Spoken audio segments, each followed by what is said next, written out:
Ang ibang tao pag nasa peligro, ang Panginoon ang tinatawag. Ngunit paano at bakit? Ang ating tauhan sa kwento na nasa bingit ng kamatayan, iba ang tinatawag. At ito ay si Lakay Umake. Paano at bakit? Pakinggan iyan sa aking kwento.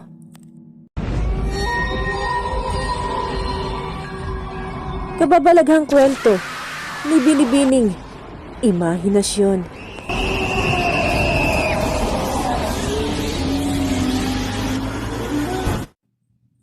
Nang isang araw na nabagot ako sa aming bahay dito sa Manila, napag-isipan kong gumala sa Ilocos dahil doon ko gustong pumunta para makapag-isip-isip at para rin malibang ang aking sarili. Dahil sa na-broken hearted ako at gusto kong makalimot kahit manandalian man lang. Siya nga pala, tawagin mo na lang ako sa pangalang Sandro Binibini.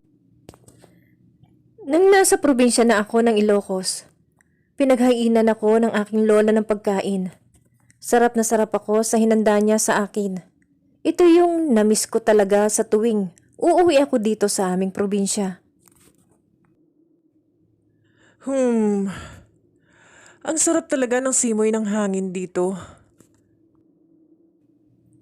Ngiting saad ko habang nakapikit ang aking mga mata. Naisipan kong gumala-gala naman para malibot ko ang lugar. Dahil sa tingin ko, marami ng mga nabagong mga tanawin. Nagpaalam ako sa aking lola na mamamasyal ako. Pero bago pa man ako umalis sa amin, ay matindi na ang habilin nito sa akin. Na nakikita kong sumeryoso na ang mukha niya. Hindi pa man nagsasalita. Kung ikaw ay gagala mag-isa, huwag mong tanggapin ang alok nila sa'yo. Mapainumin man yan o pagkain. Yan ang una niyang habilin sa akin. Pero tumingin lamang ako sa kanya dahil hindi ko maisip kung ano ang pinupunto niya. Magdala ka ng asin at kalamansi. Ilagay mo iyan sa bulsa mo. Mga ganong habilin sa akin ng lola ko. Pero dahil sa hindi ako naniniwala sa mga sinasabi ng lola ko, umalis na ako. Pagkatapos kong magmerienda sa tindahan, nagpasya na akong magmaneho ng aking motor. Nasa kaligatnaan na ako ng aking pagmamaneho nang mapahinto ako. May mga grupo kasi ng kalalakihan na nagiinuman. Tinawag ako ng isang lalaki upang tumagay sa isang baso na nilagyan niya ng alak. Pre, ito inumin mo. Tagay ka. Lumapit ako. Wala na akong magawa kundi ang kunin ang kanyang inaalok na inumin. Kumuha ng kaunting pulutan para kainin. Makalipas ang ilang minuto, pagkakaupo ko at pakikisama ko ay nagpaalam na ako sa kanila na aalis na ako. Sumakay na ako ng motor at mabilis na pinaandar papuntang norte. Habang nagmamaneho ako ay may naalala ako sa huling habilin sa akin ng lola ko at sinabi niyang, kung ikaw ay mapupunta sa norte at mapaaway ka o mapahamak ka o kung ano man ang mangyayari sa'yo, sabihin mo lang na apo ako ni Lakay Umake. Seryosong paliwanag nito sa akin pero hindi ko alam noon kung bakit ko kailangang sabihin iyon kung pwede namang sabihin ang pangalan ko. Nagpatuloy na ako sa aking pagmamaneho. Hindi ko alam noon kung ano ang ibig sabihin ng lola ko at kung bakit alalang-alala siya sa akin nang malaman niyang pupunta ako sa norte. Samantalang hindi naman siya ganito dati kapag naggagala ako sa ibang lugar. Malapit na ako sa norte nang bigla akong maplatan ng gulong. Naiinis ako dahil kaunting-kaunti na lang andun na ako pero naplatan pa ako ng gulong. Buti na lang napahinto ko sa isang waiting shed, kaya minabuti ko na munang maghintay ng masasakyan na ikakarga ang aking motor. Ilang sandali pa lamang ako sa lugar ay may dumating na matanda. Lumapit ito at kinausap ako. Marami daw magnanakaw sa lugar na iyon at mga budol-budol, kaya iniimbitahan niya akong magpalipas muna ng gabi sa bahay nila. Tara iho, sumama ka sa akin. Sa bahay ka na muna magpalipas ng gabi. Nang maganda naman ang pagtulog mo. Pag-aaya nito. Kaya sumama na lang ako kahit may pag-aalinlangan. Wala rin naman akong magawa dahil paggabi na. Sumama ako sa kanya at iniwan ko na lang ang motor sa madabong lugar kung saan hindi makikita. Bukas ko na lang babalikan. Naglalakad-lakad na kami ng papunta sa bahay ng matanda nang magtaka ako dahil sobrang dilim ng daanan at sa oras ng 8:00 ay patay ng lahat ng ilaw at wala ni isang tao ang nasa labas. Pagsapit namin sa bahay niya ay pinasok niya agad ako sa kaniyang bahay. Pagpasok ko sa loob ay nagtaka ako dahil walang bintana ang bahay kundi ang isang pintuan lamang na aming pinasukan. Nahalata siguro na matanda na tila nagtataka ako sa aking nakita kaya nagsalita na ito ng, Pasensya ka na, iho. Ito lang kasi ang bakanting kubo namin. Saka, mas maganda na mag-isa ka lang dito. Napatango na lang ako sa matanda. Nagpaalam siya na sabi niya ikukuha daw niya ako ng pagkain at inumin ko. Kaya naman ay napatango na naman ako sa kanya bilang pagtugon at sinarado nito ang pinto. Masaya na rin naman akong naghihintay ng pagbabalik niya kasi gutom na rin naman ako. Inisip ko na baka niloloko lang ako at tinatakot lang ako ng lola ko. Kaya nagchill-chill lang akong umupo sa isang maliit na kama para hintayin ang pagkain kanina ko pa hinihintay. Nang maya-maya ay napansin ko ang liwanag sa may labas ng pintuan. Biglang nagliwanag kasi sa paligid dahil sa siga na ginawa. Kani-kanina lang kasi ay sobrang dilim ng kapaligiran. Sumilip ako sa bahaging butas ng pinto nang may nakita akong tila pulupulutong ng maraming tao. Sa paligid na tila parang may piyesta sa labas ng kubo. Takang-taka lang ako dahil kanina wala talagang tao at sobrang dilim pa. At lahat ng tao na naroon ay nakatingin sa akin sa may pinto na nakangiti pa. Nakita ko ang matandang lalaki na nasa harapan ng kubo kung saan ako naroon. Nakatayo ito at maya-maya ay may bumati sa kanyang kasamahan niya. Tino, mukhang nakadagit ka ngayon ng malaki at masarap na hapunan ah. Sambit nito, kaya doon na ako kinabahan at ewan ko ba kung bakit iba ang aking pakiramdam. Mga kakaibang nilalang ang mga ito. Dahil noon hindi ako naniniwala sa mga aswang, pero dahil sa nangyayari ngayon ay naniniwala na ako at nagsisisi. Dahil hindi ko man lang pinakinggan ng lola. Naalala ko pang habilin niya na magdala ka ng asin at kalamansi at ilagay mo iyan sa iyong bulsa. Dahil sa sabi niya noon kung may asin ako sa bulsa, kusang iiwasan nila ako o ang mga masasamang elemento. Pero kahit ni isang butil ng asin ay wala ako. Sumiksik na lang ako sa gilid ng kubo nang takot na takot. Kasi kanina ay sinubukan kong buksan ang pinto ng kubo na walang bintana. Pero hindi ko ito mabuksan-buksan dahil nakalak ito sa labas. At habang abala ko sa paghahanap ng paraan kung paano lumabas, ay nakarinig ako ng mga yabag at apak ng paa sa mga damuhan sa aking paligid. Nang maya-maya ay makarinig na naman ako ng mga paghahasa ng matalim na bagay at pagtatawanan sa labas. Kaya labis akong kinabahan dahil naririnig ko rin na para nagkakaroon ng piyesta sa kanila dahil sa ingay na ginagawa nila sa labas. Nang maya-maya nga ay nakita ko ang matanda na may dala ng pagkain. Kainin mo yan at ubusin para mahimbing ang pagtulog mo. Sambit nito pero hindi ko ito sinunod at kumain. Bagkus ay gumawa ako ng paraan para makatakas. Kinapaka ko ang dayaming bubong ng kubo. Sa isang saglit pa lamang ay nabutasan ko na ang isang parte at doon ay sumilip ako. Mula doon ay nakita ko ang mga tao na hubot-hubad. Maitim ang kanilang mga balat at may bahid ng mantika ang kanilang mga katawan.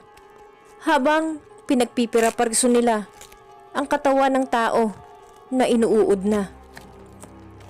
Hindi lang pala ako nabibiktima, kundi marami pa. At kita ko ang iba ay nakatali pa. At ang kanilang bibig ay may mga pasak na tela para hindi sila makapag-ingay. Nakita ko rin na wala silang mga paa at mga kamay. Nandidiri ako sa mga nakita ko. Gusto ko nang masuka dahil umiikot na ang sikmura ko. Pero naisip ko na dapat mas kailangan kong tuunan ng pansin kung paano ako makakatakas.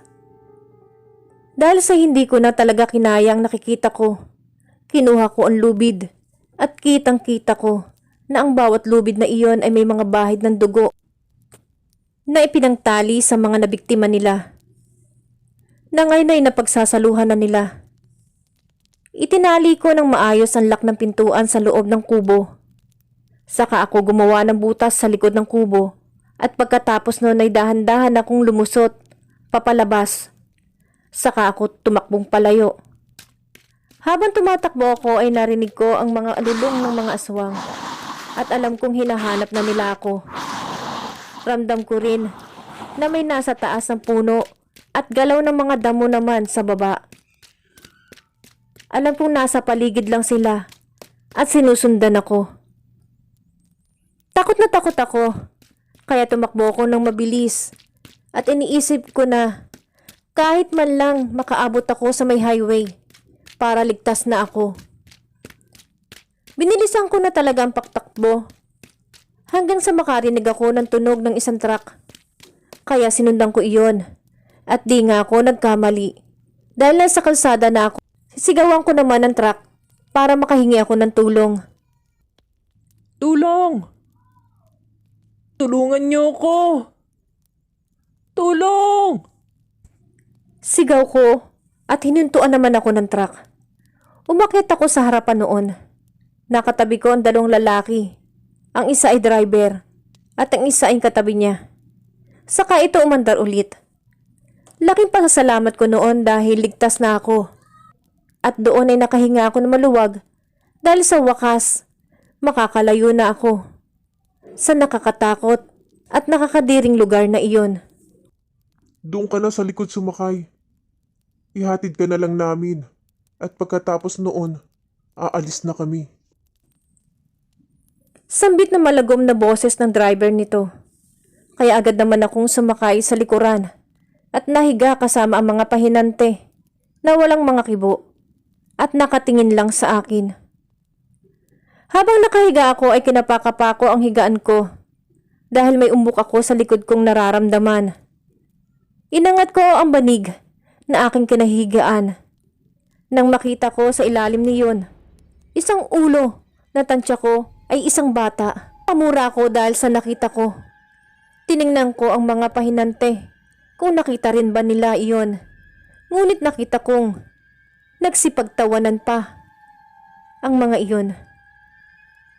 Sa isip ko, Ano ba namang lugar to? Ba't puro mga aswang? dahil doon ay pumasok na naman sa isip ko ang habili ni Lola na hindi dapat ako pumunta sa lugar na iyon. At kung pupunta ako rito ay dapat may kasama ako o magdadala ng asin. Pero wala eh. Dito na talaga ako mamamatay dahil sa pagsuway ko sa aking lola. At alam ko rin na hanggang dito na lang ang buhay ko. Nagulat din ako na ang truck na sinasakyan ko ay pabalik na sa isang baryo na tinakasan ko. Huminto na ang sasakyan nang bigla nila akong sinipa palabas, kasabay ng paglabas ng mga patay doon sa loob ng truck. Nagmamakaawa ko sa mga nakasakay kong tumulong sa akin kanina na huwag nila akong papatayin dahil hindi ko sila isusumbong. Pero ang sinabi lang ng mga ito sa akin ay, tindi mo rin ano? Pinahirapan mo pa kaming mga aswang na humabol sa'yo. Sambit nito na walang pag-alinlangan na biglang initak ang aking hita at itinali sa puno. Saka pinaghuhubaran ako ng mga ito. Nang magsigawan pa ang mga iyon, nalitsunin daw ako para tumanda. At sinabi ng matanda na sana ininom ko na lang ang binigay niyang inumin sa akin para makatulog na ako. Sigaw lang ako ng sigaw. Lahat ng mura pinakawalan ko na. Nang dahil sa takot ko ay natawag ko na ang aking lola at humingi ng tulong. Lola, tulungan mo ako. Sigaw ko sa aking lola hanggang sa nawalan ako ng lakas at humina na ang tibok ng puso ko. At bigla ko na lang nasabi na, Huh? Apo ako. Apo ako nila kay Umaki. mahina akong sambit. Nang dahil sa nasambit ko ay bigla na lang nagsitigil ang piyesta at nagsitago lahat sa kanilang mga kubo. Nang may marinig akong nagsalita, ito yung taong nasa likuran ko. Sinong lola mo? Tanong na paninigurado nito na kung tama ang kanyang narinig. Apo ako ni Lola Serang. Lakay Umaki. Sambit ko. Nagtakbuhan ulit ang mga aswang na natira sa aking harapan, papalayo sa akin. Walang natira maliban sa lalaking tumaga sa akin. Ikinuwento niya lahat na ang lola ko pala ay dati nilang kasamahan. Pero bago niya ipinagpatuloy ang kwento, ay kinuha niya ang tinagpas niyang hita ko. Nilawayan niya at idinugtong iyon sa naputol kong hita. Pero mas interesado akong malaman ang lahat ng sasabihin nito tungkol sa aking lola. Tumakas daw ang lola ko dahil ayaw niyang tanggapin ang pagkaaswang kahit mataas ang katungkulan ng kanyang ama bilang aswang sa kanilang samahan. Kung sinabi mo ng maaga, para di ka na magdusa, na apo ka ng sinasambit mong matanda, di sana'y hindi na kita tinaga. Nang maya-maya naramdaman ko na lang na nahimatay na ako. Nang gumising ako ay nasa ospital na pala ako. Tama pala ang lola ko na kapag nasa panganib ako ay dapat ko lang banggitin ang salitang Lakay Umaki. Dahil isa itong respetadong tao na nirespeto ng karamihan ng mga aswang. Na kaya pala tinanggihan ang hiyas na pinamana sa kanya ay para sa aking mama at papa at para na rin sa akin na hindi na kami maging aswang pa. Nang makita ko ang lola kong papalapit sa akin, ay niyakap ko ito ng mahigpit. Kinisan ko ito sa pisngi at sinabi kong, Salamat po, Lola. Lakay Umaki. Hindi na po ako uulit susuway sa habilin mo.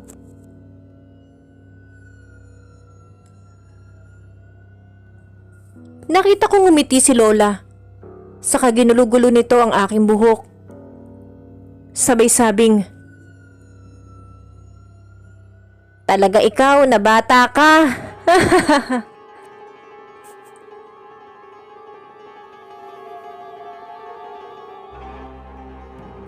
Maraming salamat po sa inyong pagsubaybay sa aking mga kwento at nawa po ako inyong tangkilikin ulit sa aking mga susunod pang mga kwento para sa inyo.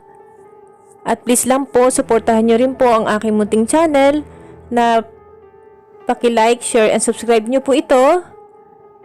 At comment below po ng ma-shoutout ko kayo. Tunay nga talaga na kailangan po nating sumunod sa ating mga nakakatanda, ano po. Lalong-lalo na sa ating lola. Ang ating sender ay hindi naniwala sa kanyang lola, pero sa bingit ng kanyang kapahamakan ay ang lola niya pa rin ang nagsilbing tagapagtanggol niya, no? Sa kanyang buhay. So, ang aral na ito ay maniwala sa ating mga nakakatanda. At para din sa ating kabutihan iyon. Maraming salamat po at ito po ang inyong narrator na si Binibining Imahinasyon. At sa muli po nating istorya.